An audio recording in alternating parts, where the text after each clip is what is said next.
What's up guys? Sa araw na to, pumunta ako ng bike shop para baguhin ang bike ko. So today, gagawin ko siyang 1x. From 2x setup, gagawin ko na siyang 1x.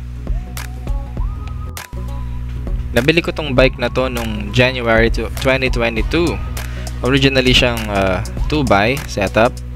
Tapos ang nakakatawa, Shimano Deore yung M6100 yung ano niya, yung RD niya, na specifically pang ano talaga yun, pang 1x talaga, 1x12. Etong bike na to 2x11 siya.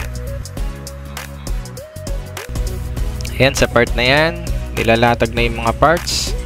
Ayan, sineset up muna ni sir yung ano ko, yung 1x na crankset. So pro wheel claw pala yan, tapos 42T yung ano ko, chain ring.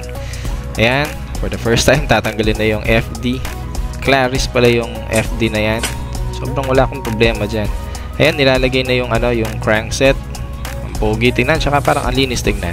Wala naman akong problema pala sa 2x, no. Mahal na mahal ko din yung 2x.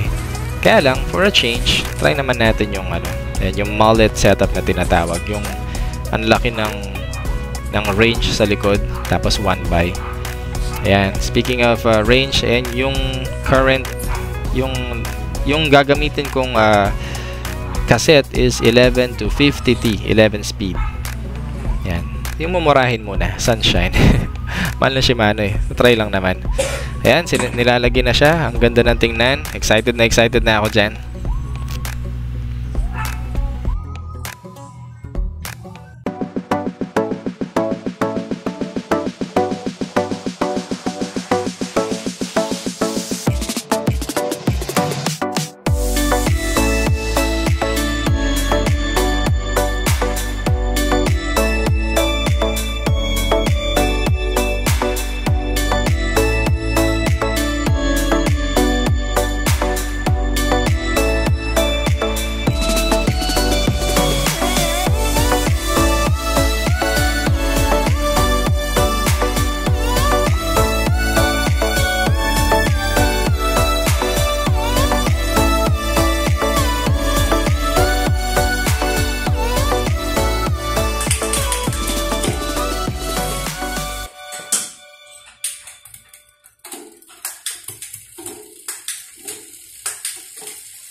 Isang issue ko nga lang pala is bitin yung chain ko. So, papalitan ko tong chain. Bili ako ng mas maraming links.